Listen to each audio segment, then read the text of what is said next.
Bom, então, oficialmente, né, eu dou as boas-vindas a todos, a todas, os colaboradores do Axis, os clientes, nossos clientes, amigos, amigas. É, Nós estamos na terceira temporada desse evento, né, Axis às 10, que é um encontro mensal para discutirmos temas técnicos, né, relevantes para as congregações, para o terceiro setor de maneira geral, né? Meu nome é Sebastião, para quem não me conhece, sou um dos diretores do Axis. Estou aqui pelo Axis, então eu e o Namilton Coelho, nós dois vamos atuar aqui como mediadores, e nós queremos, junto às boas-vindas a vocês todos, dar as boas-vindas, e já com os nossos agradecimentos ao doutor Tomás. O doutor Tomás é conhecido nosso, né, de longa data, desde quando ele era do Ministério Público. É o doutor Tomás de Aquino Rezende, ele é advogado, ele atuou por 23 anos como procurador de justiça do Ministério Público do Estado de Minas Gerais, sendo que 18 desses 23 anos no velamento de fundações. Foi quando eu o conheci, eu era superintendente de uma fundação que ele velava, né, o Ministério Público aqui de Minas velava essa. Então, ele trabalhou 18 anos no velamento de fundações e associações beneficentes. Hoje ele está aposentado desse cargo. Ele é palestrante, autor de livros, e depois de uma breve passagem por grandes escritórios de advocacia e tendo exercido por quase 3 anos a função de procurador-geral do município de Belo Horizonte, onde especialmente cuidou da implantação do marco regulatório do terceiro setor na capital aqui de Minas, ele estabeleceu uma assessoria jurídica consultiva e contenciosa nos moldes tradicionais. O doutor Tomás é conhecido, né, por ser o profissional que é, transformou, né, digamos assim, a face do Ministério Público aqui em Minas Gerais, especialmente no tocante ao acompanhamento às fundações, ao terceiro setor. Ele é realmente uma referência na área. Doutor Tomás, seja bem-vindo, muito obrigado pelo nosso convite. Como o senhor já sabe aí das regras, o senhor tem 40 minutos para expor o tema, e depois aí, viu, todos que estão aí na plateia, no público, é o momento de perguntas, ok? Doutor Tomás, por favor, a palavra é sua. Muito obrigado, Sebastião. Bom dia aí o Grupo Axis, é nosso parceiro de longa data, né? Mesmo antes a gente já participava com vocês aí de algumas ações do Ministério Público, e o Instituto Axis fez algumas intervenções aí em algumas instituições. Muito bom dia a todos que estão participando agora. Sebastião, vocês me permitem, falar um pouco sobre essa questão da responsabilidade dos gestores. E eu sempre procurei fazer dessa forma que eu vou fazer aqui, porque falar de leis, de número de artigos, de legislação aplicável, eu acho que cabe mais quando a gente está falando para advogados ou para outras pessoas que têm essa visão mais jurídica da questão. Para os dirigentes, eu acho que é mais apropriado a gente dizer quais as condutas devem ser adotadas para evitar aborrecimentos aí com o próprio Ministério Público, com os órgãos financiadores ou com os próprios usuários, não é?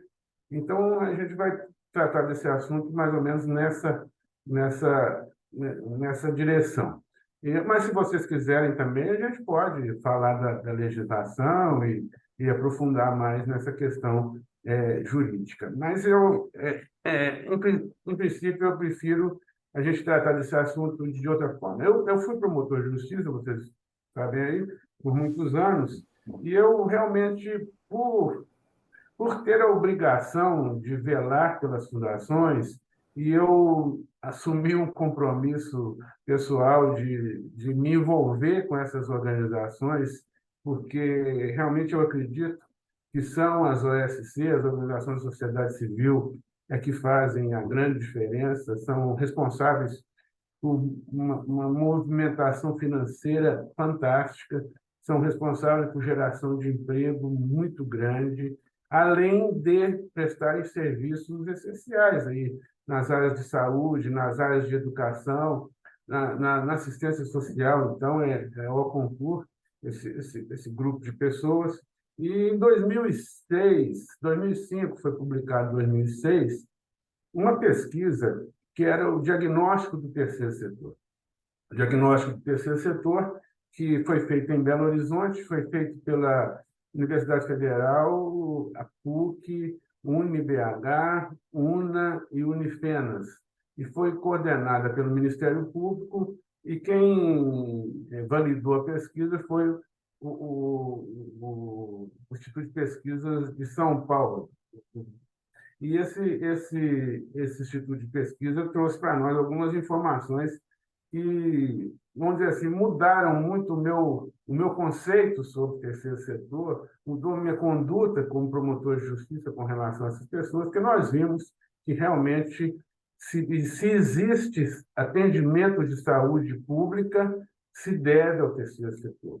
Se existe atendimento adequado de educação para as pessoas que têm menos recursos, é o terceiro setor. Não tem a menor dúvida disso. Hoje, nessa pesquisa, ficou constatado cientificamente que é o terceiro setor que carrega saúde, educação e assistência social das pessoas mais carentes. Isso é induvidoso. Mas aí algumas questões também foram levantadas e que, vamos dizer assim, de um certo aspecto, nos deixaram preocupados, que também a questão da gestão, que é o tema que nós vamos tratar aqui, hoje está menos, mas sempre foi muito amador. As pessoas assumem a gestão dessas organizações, em geral, por uma questão religiosa, uma questão ética, um problema de família que tem alguma circunstância que leva essas pessoas a se reunir com outras para cuidar daquele problema. E, em geral, elas não procuram uma assessoria adequada e pegam um estatuto aí. E hoje, então, está muito fácil, você vai no Google, modelo de estatuto para associação para uma creche. Aí vem um modelo prontinho. E como a gente está falando de pessoa, porque a associação, a fundação, é uma pessoa, embora seja uma pessoa fictícia, né, criada pelo direito, mas é uma pessoa. E aí entra no tema que nós estamos. E quando você adquire personalidade, quando é que uma fundação, uma associação adquire personalidade? Personalidade que significa a possibilidade de ter direito, de contrair direitos e ter obrigações. Isso que é personalidade. E a personalidade jurídica, a associação e a fundação adquire esse direito, esse dever e esse direito quando registra seus atos no cartório de pessoas jurídicas. Ora, quando você registrou esses atos, nasceu uma pessoa.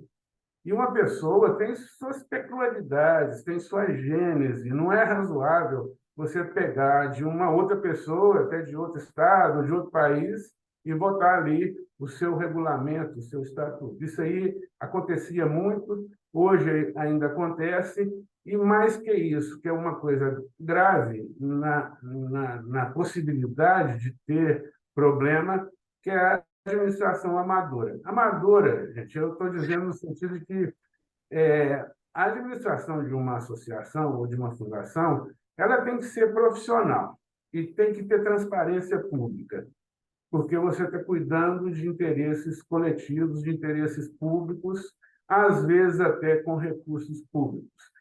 E, mais do que recursos públicos vindo do erário ou dos cofres públicos, que o recurso de doação, principalmente esses de carnê, de mensal na conta de luz, eles são públicos. Eles são recursos públicos. Não são várias pessoas que contribuem. Tem uma lei que permite até que o Ministério Público interfira em associação que recebe essas doações mensais quando ele é mal utilizado. Mas, enfim, eu sempre defendi, e a partir dessa pesquisa de 2006, ficou muito claro para mim que a administração tem que ser profissional. Agora tem que ter cuidado, porque não é administração empresarial. Algumas organizações partem para uma administração empresarial, não dá certo. Nós não estamos falando de fábrica de parafuso, nós não estamos falando de produção em série, nós estamos falando de cuidar de pessoas. Porque todas as associações e todas as fundações, elas cuidam de pessoas, seja na carência de alimentos, seja na carência de saúde, seja na carência de educação, seja na carência de cultura. Enfim, o terceiro setor atende a essas demandas da sociedade. Eu tenho, nessa pesquisa, tem um dado, e ele basta para a gente liquidar o assunto. Quase 80% dos atendimentos do SUS, de internação hospitalar, são feitos pelas filantrópicas. Ou seja, se você tirar as filantrópicas do mercado, é o caos na saúde. E nós estamos falando aqui, eu estou em Belo Horizonte, quem conhece Belo Horizonte aí sabe, nós temos aí Serviço Roxo, Madre Teresa, Santa Casa de Misericórdia, Hospital da Baleia, Hospital Evangélico, ou seja, 80% das internações hospitalares do SUS são feitas pelas filantrópicas. As educacionais, e foi feita essa pesquisa, e nós buscamos alguns dados também de outros estados, a PUC, que é uma associação, a PUC do Rio Grande do Sul fez uma pesquisa onde se constatou que as instituições públicas de educação têm um custo 3 vezes maior do que as instituições do terceiro setor. E com uma qualidade igual. Você pega a Universidade Federal de Minas Gerais e a PUC se comparam em qualidade, né? São as melhores escolas aí que a gente tem nesse nível superior. E essas custam 1/3 do que custa uma organização pública. É um absurdo tão grande que seria muito mais razoável para o Estado conceder 3 bolsas no ensino privado, nas organizações sem fins lucrativos, do que manter um na universidade pública, por causa do custo. Nós temos em Belo Horizonte 270 creches que são parceiras do município. Elas atendem mais de 35 mil crianças, a metade das crianças do município de Belo Horizonte no ensino básico, lá no fundamental. Essas organizações também têm um custo bem menor do que as escolas públicas do município. Eu sei disso, que eu era procurador-geral do município, e na implantação da lei 13.019, a gente teve a oportunidade de ampliar esses atendimentos nessas creches parceiras. Mas o grande drama disso tudo, então, é essa administração amadora. Por quê? Porque nós vamos lá, principalmente as organizações religiosas, né? É uma questão de compromisso cristão, de compromisso com o povo, com a igreja, com a religião, e nós vamos administrar um negócio que nós não temos expertise na administração desse negócio, porque é um negócio, é um empreendimento. Ele tem relações aí, e quando a gente fala de responsabilidade, nós estamos falando de lei de direito do consumidor, lei geral de proteção de dados, nós estamos falando aí de código penal, nós estamos falando de direito do consumidor, nós estamos falando de lei de improbidade administrativa, ou seja, quem vai administrar uma organização tem que ter conhecimento dessa legislação ou ter uma assistência que te ampare nesse assunto. Quando você vai fazer um contrato, é bom que alguém que entenda de contratos estude, leia esse contrato. Aliás, vai lá, porque o estatuto não deixa de ser um contrato. É um contrato da instituição, dos dirigentes com a sociedade. É bom que alguém que entenda desse assunto te subsidie aí com as informações necessárias para você não ter risco. Porque hoje ser dirigente de uma organização eu não quero assustar vocês, nem deixar vocês mais preocupados que vocês já estão, mas é grave. Porque o que fala responsabilidade das organizações? É responder pelos atos que a organização praticar. Isso que vocês poderão ser responsabilizados pessoalmente. Quando que nós podemos ser responsabilizados pessoalmente? Quando vocês agirem com dolo, com má-fé, com simulação, fraude, também. Mas, em alguns aspectos, nós falamos aqui de responsabilidade penal e civil, mas nós temos outras responsabilidades. Nós temos responsabilidades tributárias, nós temos responsabilidades trabalhistas. São vários é, questões que podem afetar diretamente a pessoa do gestor, não só a organização. Hoje mesmo eu recebi um telefonema de um cliente que está tendo um problema sério na questão trabalhista. E ele fez tudo direitinho, pagou tudo certinho, fez tudo direitinho. Só não recolheu a cota do empregado. E isso é crime, é apropriação indébita. E quem comete o crime é o gestor, não é a associação. Quem vai ser processado por improbidade vai ser o gestor. Eu tenho um caso de uma dirigente de uma associação importante aqui de Minas Gerais, que ela foi processada e condenada por improbidade administrativa, porque o termo antigamente era convênio, hoje é termo de colaboração, né, ou de fomento. Mas quando era convênio, ela assinou lá o convênio e tinha uma verba, as verbas de convênio geralmente não podiam ser modificadas. Hoje, com o termo de colaboração, há a possibilidade aí de mudar o contrato, né, de fazer um aditivo, mas naquela época não podia. E ela, ao invés de aplicar o recurso, como eles falavam, verba carimbada, não sei se todos têm conhecimento desse termo, essa verba carimbada, ao invés de gastar no que foi ajustado no termo, ela gastou na própria organização, mas fez outro uso do recurso. Depois, quando ela já estava sendo processada, ela repôs o recurso dela própria na coisa, mas como teve uma tomada especial de contas, não se comprovou a aplicação do recurso no objeto, ela foi processada e condenada por improbidade administrativa. Está cumprindo pena, prestação de serviço à comunidade. Por um erro que não foi maldade, não foi fraude, não foi desonestidade, mas foi um descuido. As questões trabalhistas,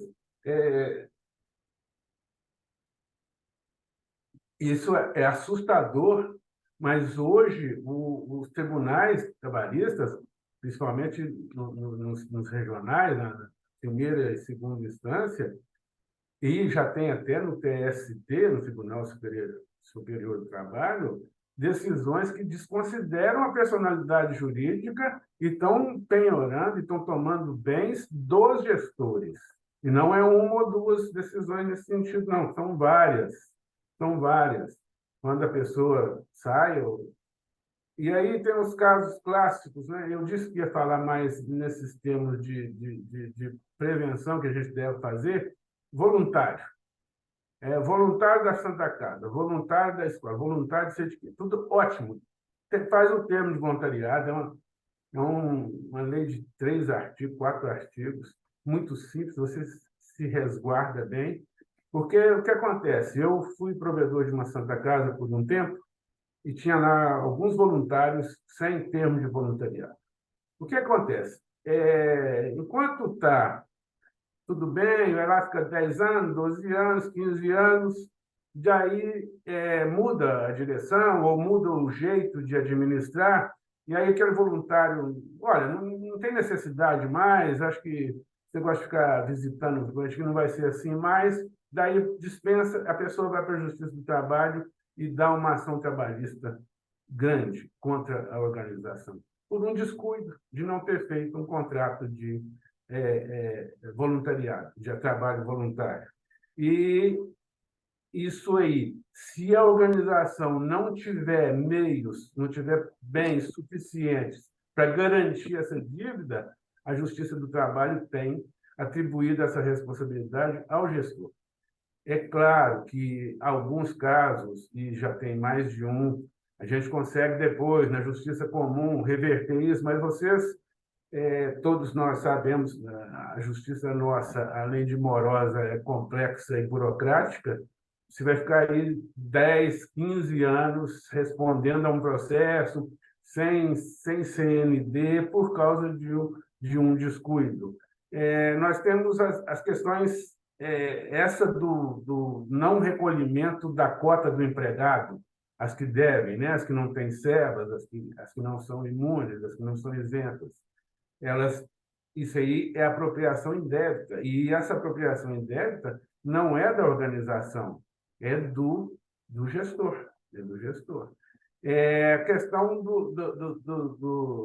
dos direitos do consumidor, vocês que vendem aí cursos, escolas, saúde, tudo isso pode repercutir para o gestor. Agora, a gente tem que levar em consideração alguns princípios. O primeiro é o seguinte: isso aí, quando a gente está falando técnica e teoricamente, presume-se a honestidade das pessoas.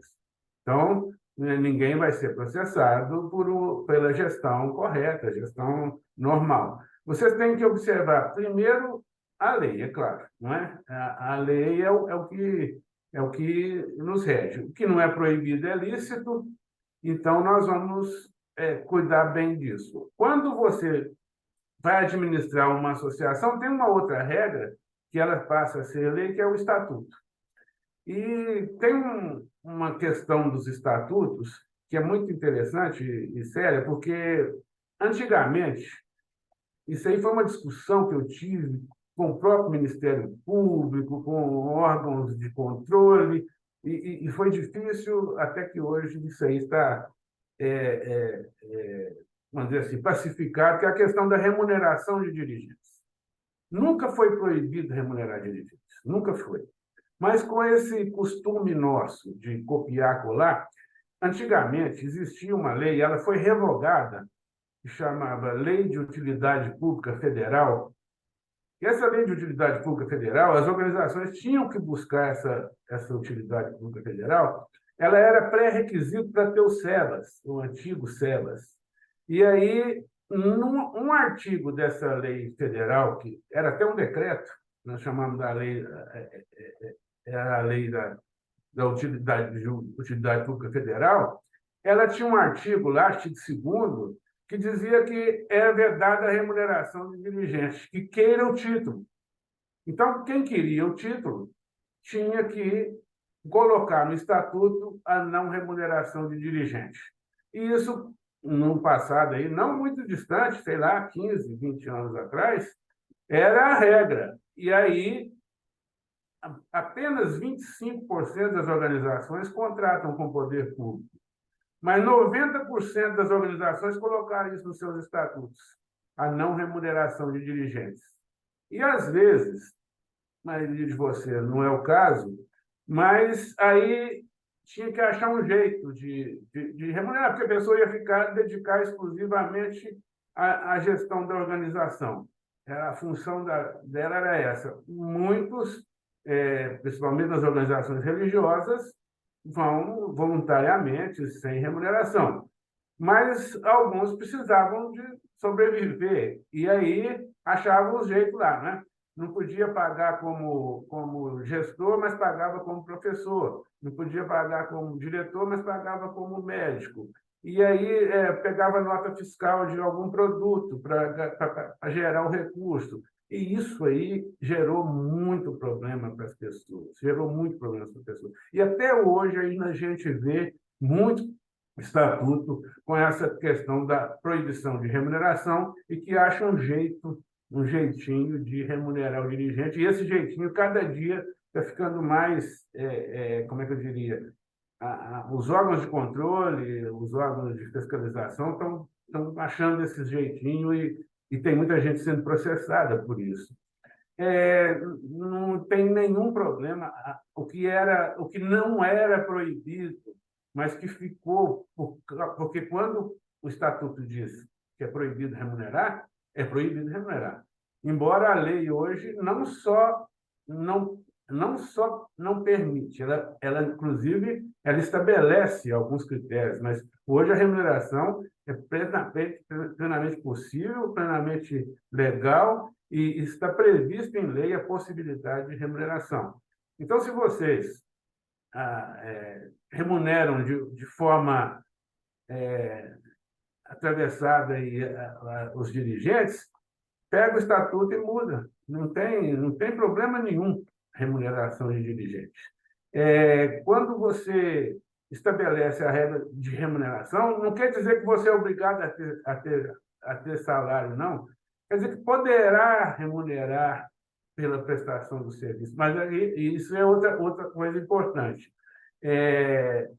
Para remunerar, tem que ter prestação de serviço. Não é possível você lá põe lá presidente, vice-presidente, tesoureiro, e só o presidente trabalha e remunera os três. Não vamos fazer isso, tem que ter muito cuidado com isso também. Mas hoje é plenamente possível a remuneração dos dirigentes. Tem uma outra questão que, nessa pesquisa, ficou muito claro.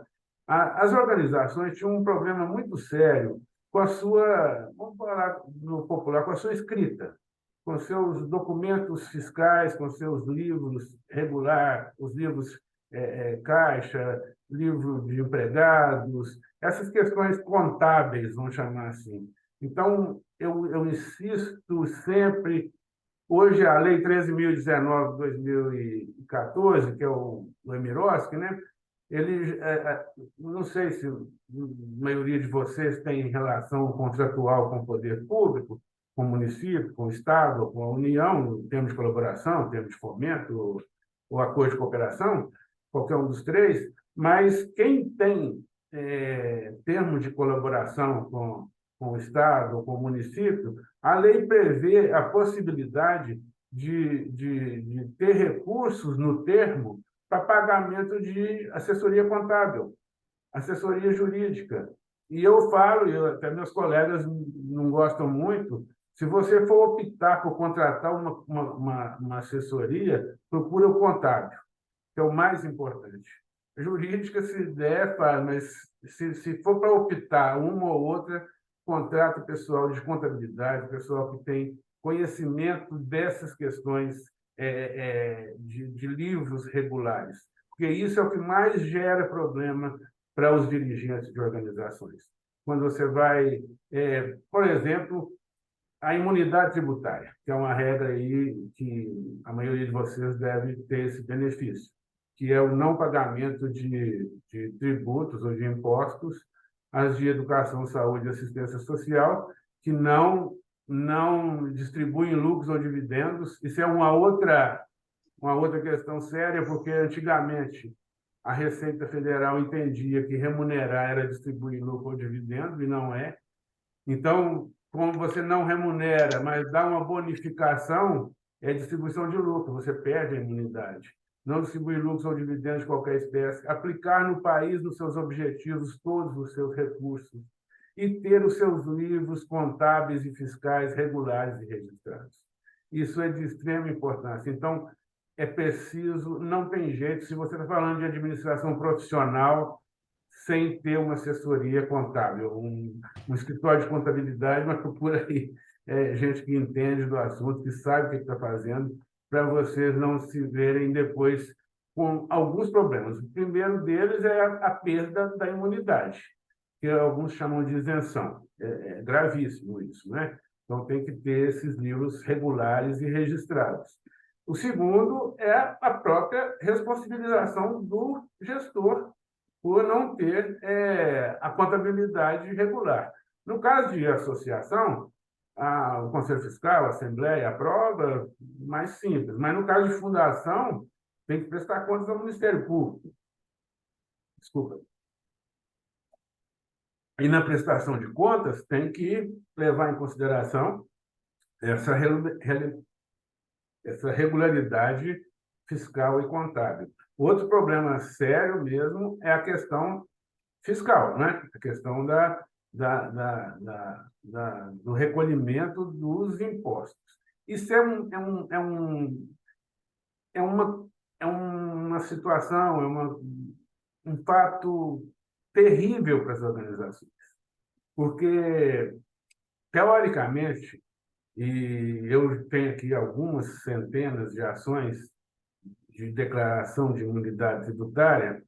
As organizações de saúde, educação e assistência social que cumprem aqueles três requisitos que eu disse, não, não, não distribuição de lucros, aplicar no país, nos seus objetivos, todos os seus recursos, e ter os seus livros contábeis regulares, elas são imunes, é imune, é vacina, não pode pegar a qualquer tipo de imposto, IPI, ICMS, TBI, você ganha ou compra um imóvel, não tem que pagar ITBI, IPTU dos imóveis próprios, e mesmo dos imóveis, uma igreja que tenha lá um estacionamento, ela não tem que pagar imposto nenhum sobre esses bens. Isso cumprindo os artigos 150 e 195 da Constituição. Nem cota patronal da Previdência, que é a parte do patrão, que representa 23% da sua folha de pagamento. Ou seja, se você fizer a conta devagarei, 4 meses dá 100%. Então, são 3 folhas de pagamento por ano que não são devidos. E aí entra uma questão gravíssima, seríssima.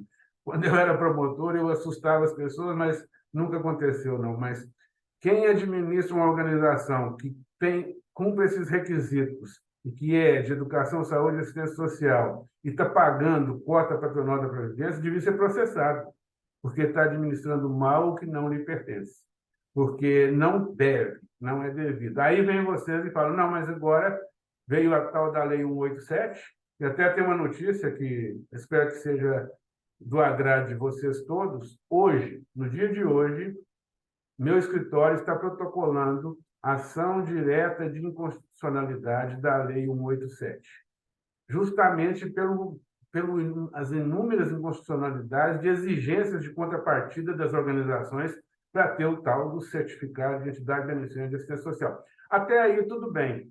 Só que, por uma manobra no Congresso, que eles fazem muitas manobras, e a maioria delas é contra a população, uma manobra deles lá transformou a Lei 12.101, que era a lei da filantropia, em lei complementar, que é a Lei 187 virou lei complementar.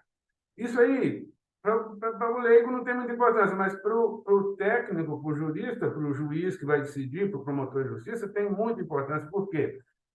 Lá no artigo 146 da Constituição, fala assim,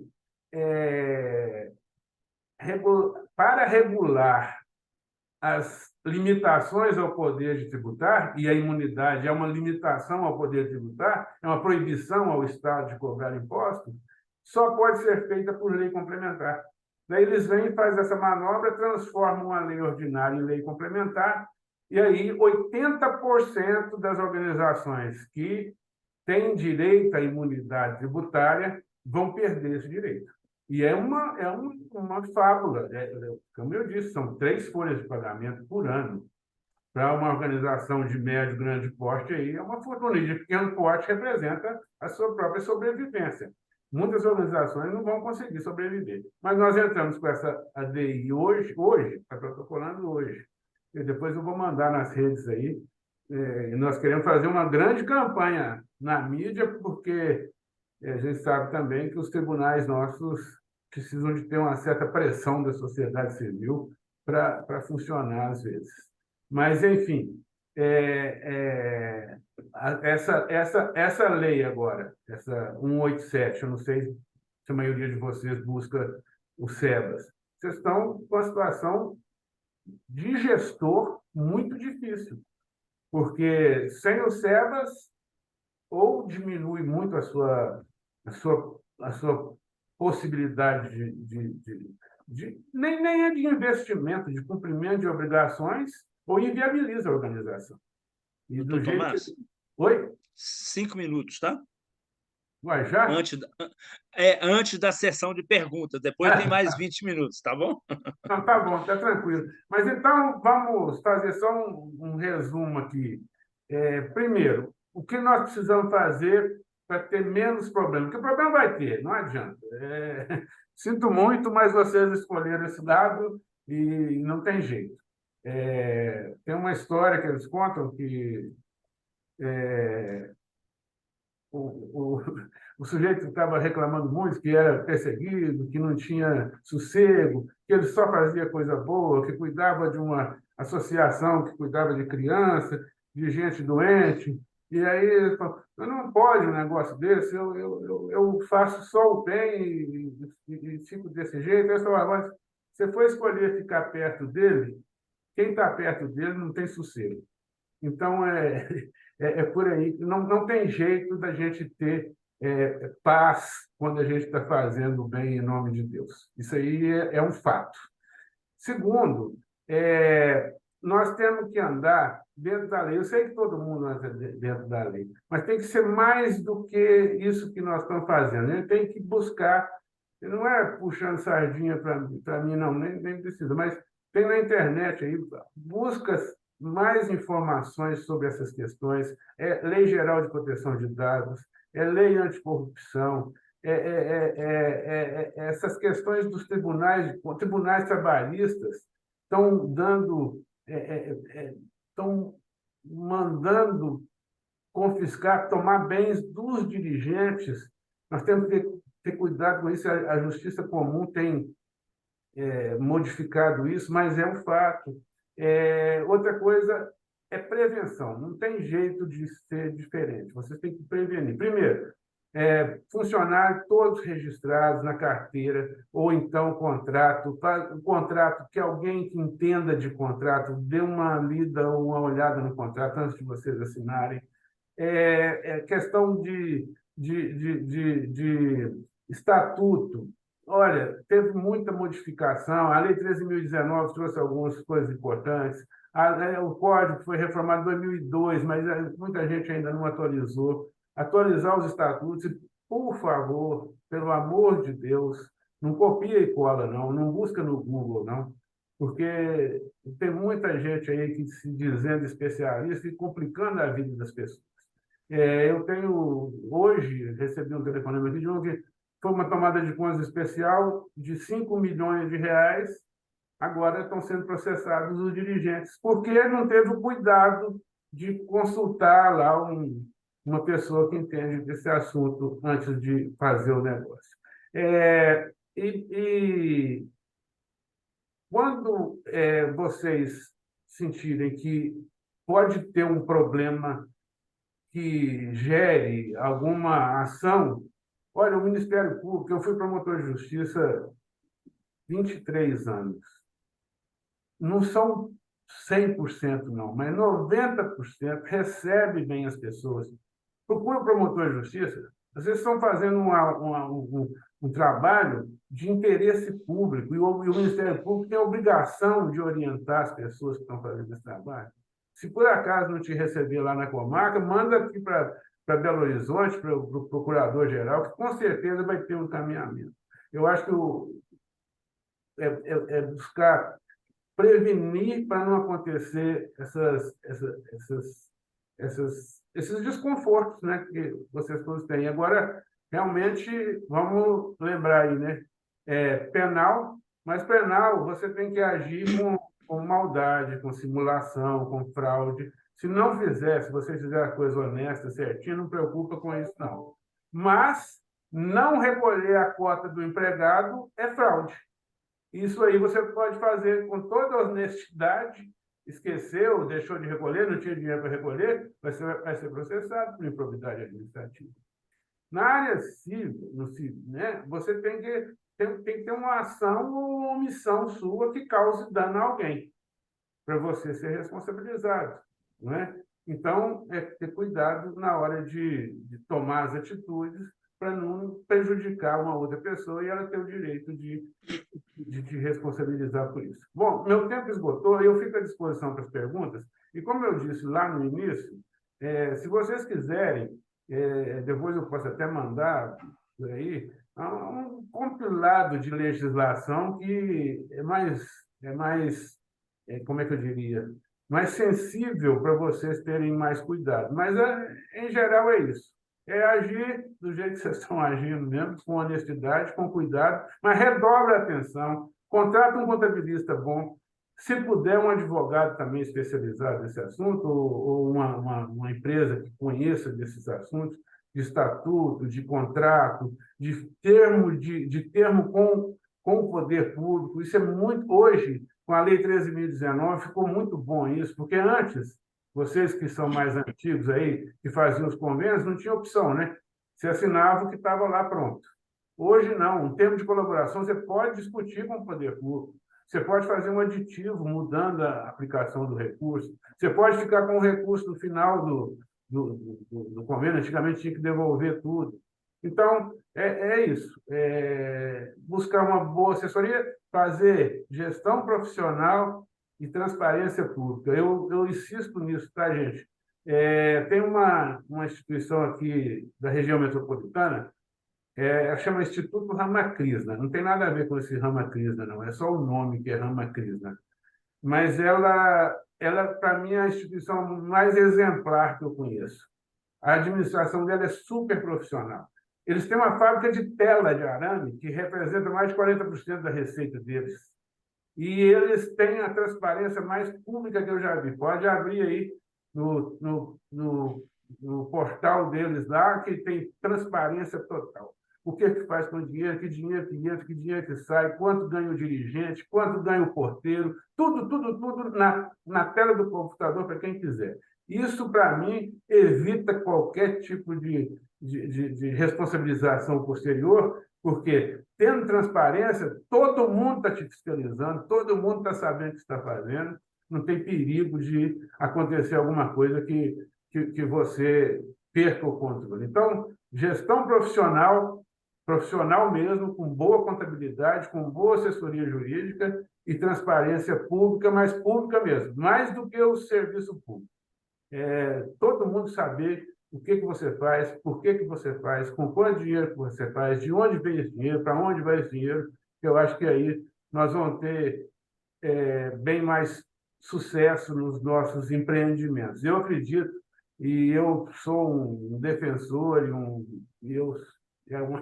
é uma missão de vida participar desse movimento do terceiro setor, que eu acho que não tem discussão para mim, que é, vamos dizer assim, dos três setores, o que mais tem importância para uma sociedade melhor, para uma diminuição dos graves problemas sociais e ambientais que nós temos. Mas sempre lembrando que não adianta você achar que é o terceiro setor que vai resolver o problema do mundo. Nós temos que ter o que nós chamamos de aliança intersetorial. Tem que seguir a regra do Estado. O Estado tem que fazer a regra, fazer a lei, fiscalizar. Temos que ter o recurso privado, que só a empresa produz recursos, produz dinheiro. Então, regra do Estado, dinheiro do mercado e as ações cidadãs de vocês. Porque uma conversa com o cardeal católico Dom Serafim Fernandes, que Deus o tenha, nós dizíamos sobre esperança, que nossa vida é feita de esperança. As pequenas esperanças, né? Que essa palestra termine, que a gente tenha uma chuva boa, e as grandes esperanças, que o mundo seja melhor e tudo. E eu falei sobre isso. Depois veio o Dom Serafim e falou uma frase, um tema que eu fiquei. Isso mudou também minha conduta. Eu falei assim, que mais importante para a vida do que ter esperança é ser esperança. E ser esperança é fazer alguma coisa para mudar a realidade que nos incomoda. E isso que vocês fazem. Vão fazer com muito cuidado, com muita responsabilidade, para ter menos problema com o Estado, Estado aí, promotor de justiça, juiz de direito, que às vezes, se não atrapalhasse, ajudava muito. Muito obrigado. Doutor Tomás, muito obrigado até agora, né? Público, todos, todas, estão abertos aqui agora, né? Vocês podem fazer a pergunta diretamente pelo áudio, abrindo o microfone, ou escrevendo aqui no chat. Enquanto vocês pensam aí, só uma observação já aqui da irmã Penha Helmer. Tudo bem, irmã?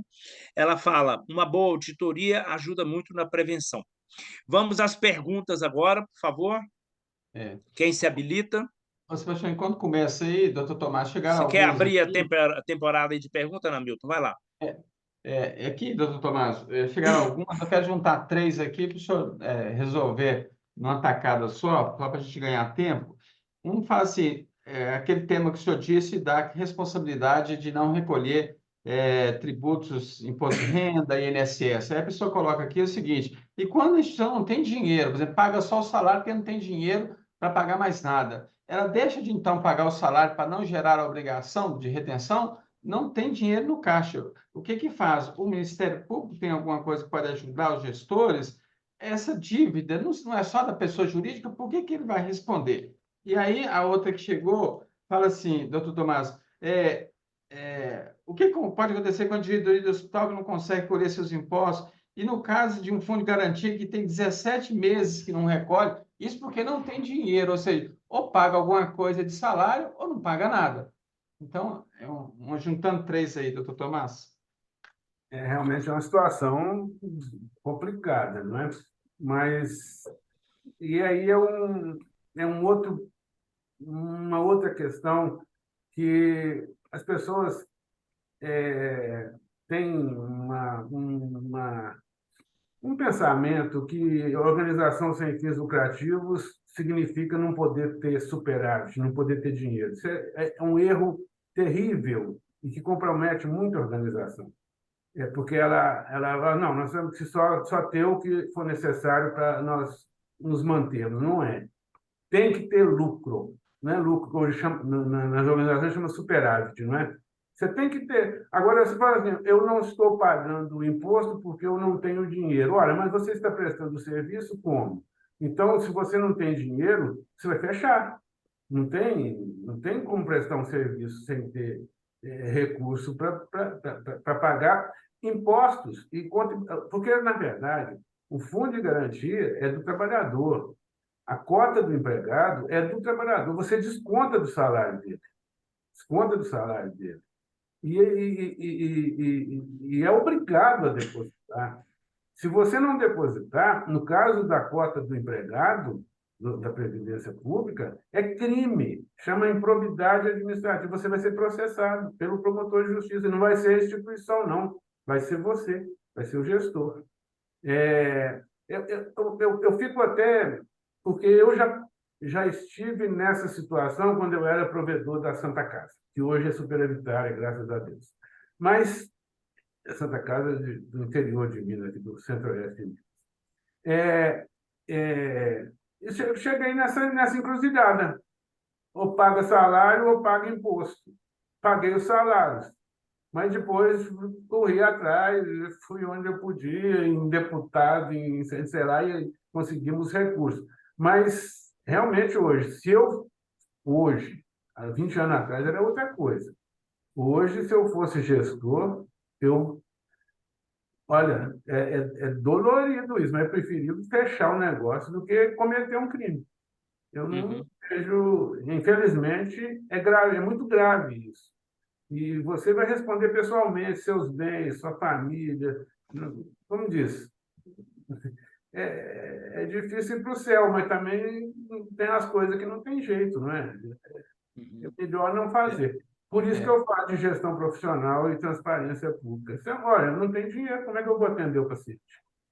Uhum. doutor Tomás, aproveitando, tem um aqui que falou assim, caso um gestor seja objeto de alguma ação, né, de apuração de responsabilidade penal, civil, se tiver deixado a diretoria da instituição, a entidade pode pagar o custo da defesa dele? É o que o senhor acabou de dizer aí. Processa depois que acontece, né? Mas você já não está lá mais na diretoria. A É, instituição pode pagar o advogado para defender ele? poder, principalmente associação, poder pode, mas tem que ter essa previsão no estatuto, tá? Coloque essa previsão lá, que eventual, desde que haja com probidade, com retidão, seguindo a lei, a instituição pode sim bancar o advogado da instituição, mas com previsão estatutária, tá?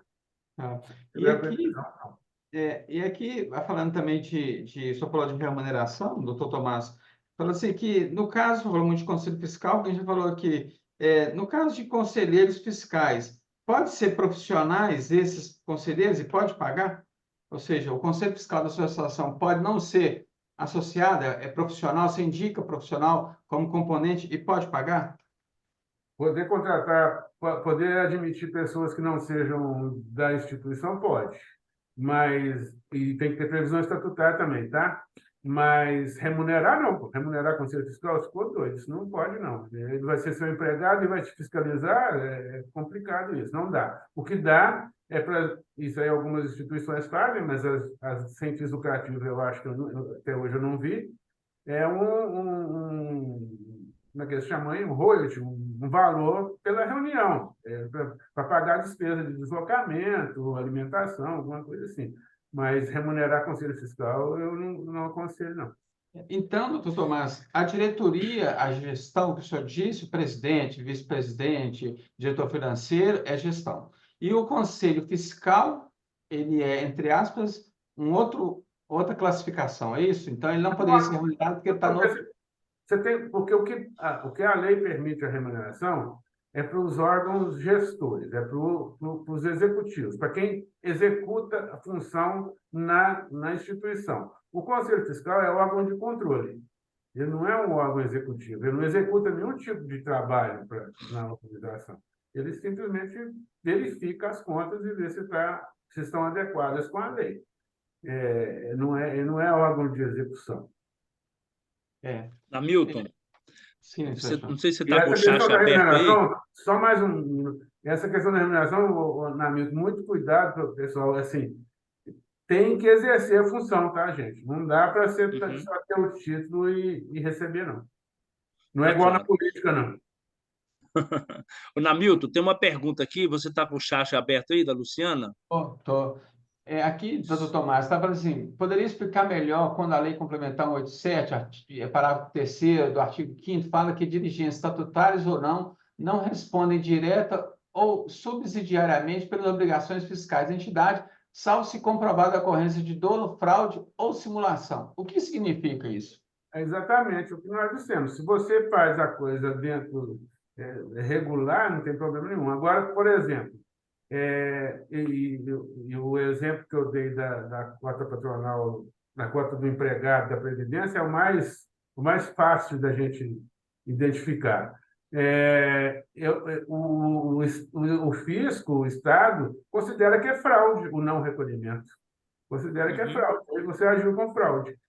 Agora, essa lei 187, esses artigos aí, se Deus quiser, o ano que vem, eles vão ser considerados inconstitucionais e nós vamos poder viver com mais calma nesse assunto. Mas isso, em todos os estatutos de vocês, está escrito lá. Os dirigentes não respondem subsidiária nem solidariamente pelas obrigações da organização. Claro que não, ninguém responde. Porque é uma pessoa jurídica que você administra. Não tem nada a ver com a sua pessoa física. Mas quando o ato praticado provoca dano ou prejuízo ou não cumpre uma obrigação legal de um recolhimento de imposto, quando uma questão trabalhista que você não tem como prover, a instituição não tem como prover, a justiça tem entendido que isso aí vai repercutir na pessoa física do dirigente que não agiu de forma adequada, de se prevenir para evitar que acontecesse esse dano e responsabiliza a pessoa. É terrível isso, e eu disse lá no começo que não queria assustar vocês, mas principalmente na Justiça do Trabalho hoje nós estamos preocupadíssimos, que a maioria das decisões tem sido no sentido de jogar para os bens do gestor. Doutor Tomás, aqui também tem que, se o funcionário associado foi acusado de promover assédio sexual ou moral, a penalização nesse caso é pessoal ou o dirigente também pode ser responsabilizado? Mas é quem fez o ato, aí é crime, né? Crime não passa da pessoa que cometeu. Nunca, isso aí é regra universal, é regra natural, que a sanção ao crime não passa da pessoa que o cometeu. Ótimo. Outra questão, doutor Tomás, fala que se os gestores forem remunerados isso implica em maior potencial de responsabilização, porque eles estão lá todo dia? Não, isso aí é uma coisa, foi boa essa pergunta. Porque você está lá sem ganhar nada, dando seu tempo, seu dia, tudo voluntariamente, e o outro está recebendo lá o salário que a instituição dá conta de pagar, mesma coisa, a responsabilidade é igual. Recebendo ou não recebendo, você tem a mesma responsabilidade. Porque muita gente acha que, não, como eu sou voluntário, eu não tenho responsabilidade. É o contrário, acho que tem até mais responsabilidade. Uhum, uhum. E aí tem uma outra que coloca aqui essa questão, doutor Tomás, assim, que na instituição pequena, como na prática pode diminuir o risco de penalização do gestor, principalmente porque eles não estão lá todo dia. Então, às vezes, a instituição é pequena, a pessoa é o gestor, o diretor, e não está lá todo dia. Como que na prática pode ajudar a diminuir o risco para o gestor? É melhor ele ir todo dia. Bom, quando eu fui gestor dessa Santa Casa, eu ia lá uma vez por semana, corria muito risco.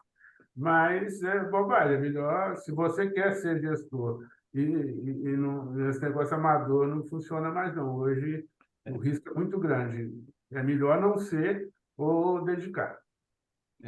E outro que fala assim, no caso de abuso em previsão, tem previsão de indenização. Não responsabiliza o gestor, mas recai sobre a instituição?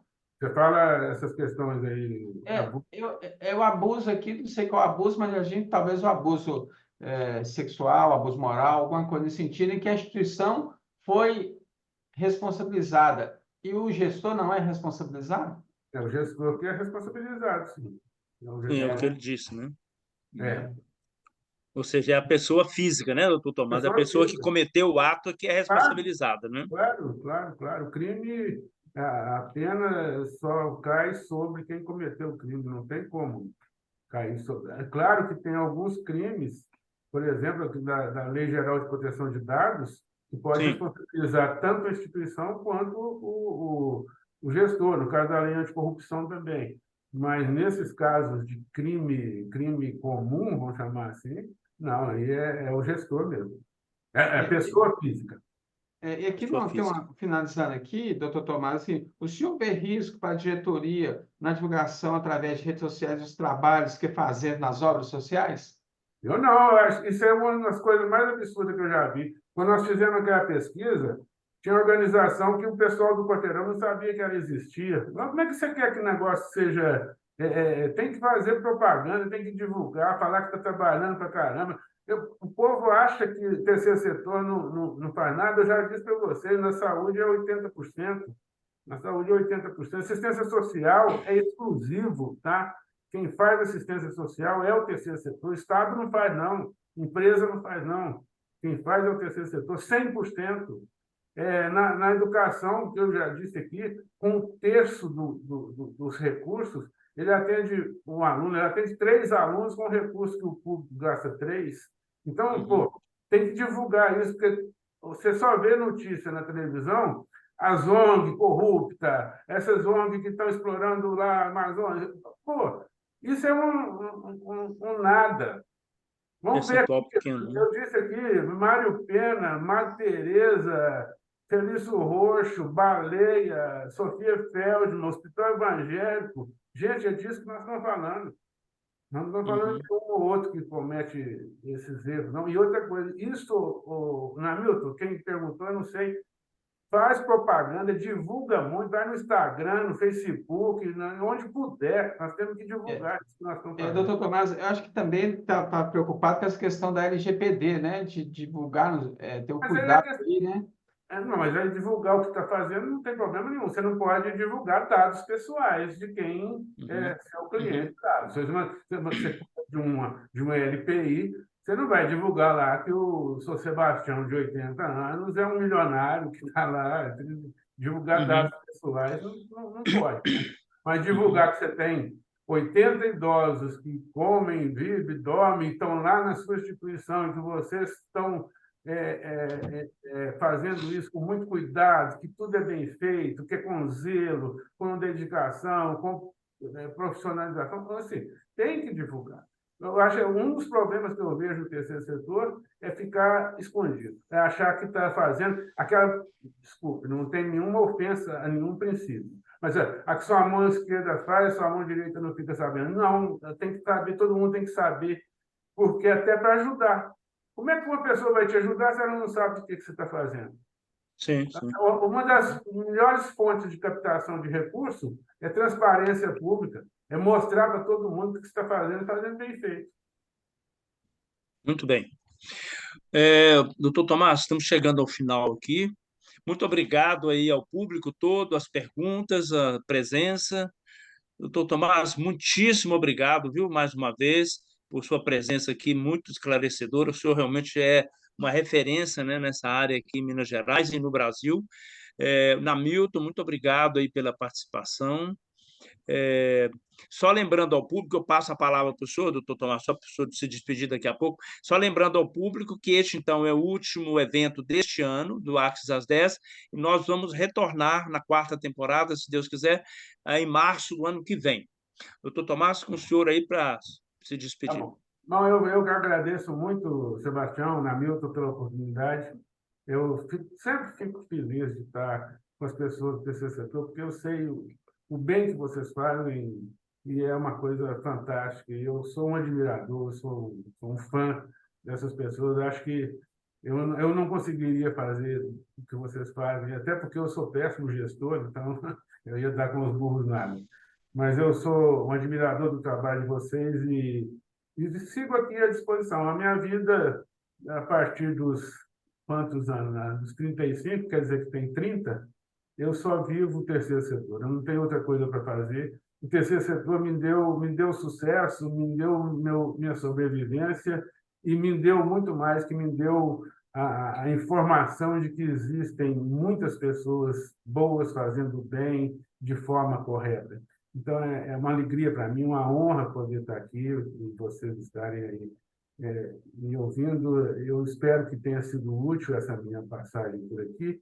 E sigo à disposição. Tomás de Aquino Rezende, tem poucos, se vocês digitarem lá, vai aparecer nosso site. Pode mandar e-mail fazendo pergunta, a gente responde, não tem custo, né? Não cobra consulta, não.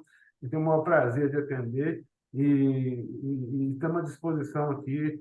Agora, é claro, de recesso, agora voltamos em janeiro, mas sempre WhatsApp, Facebook, Instagram, estamos ligados aí para essa convivência sadia e à disposição do senhor. Muito obrigado, Deus abençoe a todos, Feliz Natal e o Ano Novo seja de muita prosperidade e de realização.